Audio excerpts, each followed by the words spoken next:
Thanks so much for joining us. Several issues I want to go through with you, but let's start with the news that a friend of the Dayton shooter bought the high-capacity magazine used in that attack.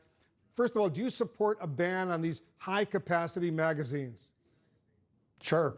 I see no reason whatsoever that weapons that are equipped such as that, whose only purpose is to kill as many people as possible, should be allowed on the streets. I hope that this individual is prosecuted to the fullest extent of the law and according to the charging authorities. But the fact of the matter is we're not going to even begin to mitigate all of this, as important as prosecutions are, until we can adopt common sense gun safety legislation.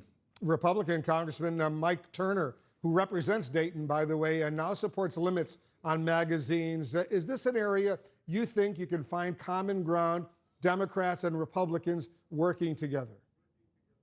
Well, I hope so, Wolf. And in fact, I see some perceptible shift going on here. You had the Mooch's response to that. And by the way, in a rare instance, I actually agree with the president. The Mooch will say anything he can to get attention, although I find it incredibly rich that the president would accuse anybody else of this.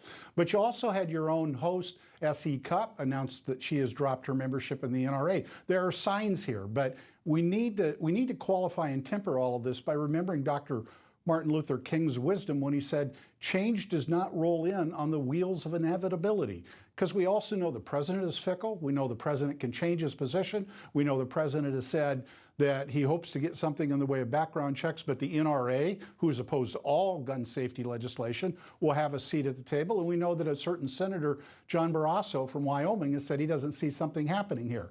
So this will happen if and only if the American people rise up, make their points of view known, and says it's time to put a stop to this senseless slaughtering of American citizens in our malls and our churches. We've gone through this drill so many times in recent years. How do you make sure this time, Congressman, that this will still be a priority when Congress returns in mid-September from its recess?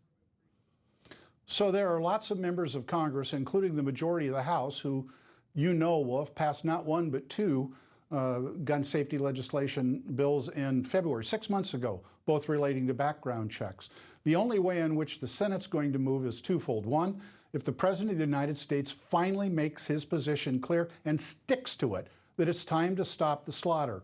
And I frankly don't think that's going to happen unless Americans throughout our great land make it clear to him that this is what they expect him to do and what they expect the United States Senate to do. On immigration, Congressman, this new rule that the administration is now putting out will penalize people who use services like food stamps or Medicaid, and it will benefit immigrants with better English, better education. Is the administration bypassing Congress to enact the president's vision of what the president calls merit-based immigration?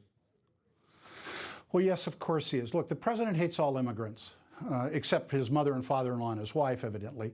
He hates them whether they're here without documents, they're here with a green card, they're here seeking asylum. He hates them all. And the incredible irony of this particular circumstance, Wolf, is a lot of people here who are on green cards are working in very low-paying jobs that nobody else wants to do. And that's why they qualify for some of these benefits. He's not only going to be hurting these families, he's going to be hurting the local economies which need these people to fill these jobs. If it's harder to immigrate legally, we're talking about people who come to the United States legally, could this actually incentivize illegal immigration? Well, as I think I've said to you on this very program, Wolf, I believe that the president's behavior over the last 2 years has in fact incentivized an increased attempt to migrate to the United States, because the so-called coyotes down in the three triangle countries of Central America have been telling people, you better get in now because it's only going to get worse. So yeah, I think his rhetoric has increased efforts to get in here both legally and illegally. The Trump administration, as you know, has also directed Immigration and Customs Enforcement to conduct more raids like the ones we saw in Mississippi the other day. What's your reaction to that? You know, Wolf, I didn't go to sleep after the night of that raid feeling one bit safer because these 600 people got up very early in the morning to go work in a chicken factory and provide for their family. It seems to me that the priority of ICE ought to be trying to find those people who have genuinely criminal backgrounds, and I'm not talking about speeding tickets.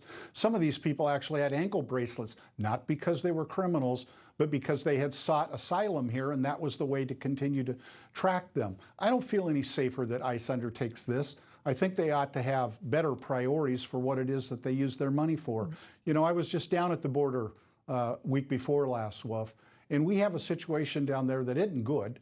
And it's going to get worse as the president implements his so-called, and I say so-called advisedly, migrant protection protocol, where he's basically sending everybody back south of the border. I was in El Paso the day before the Walmart incident, as a matter of fact.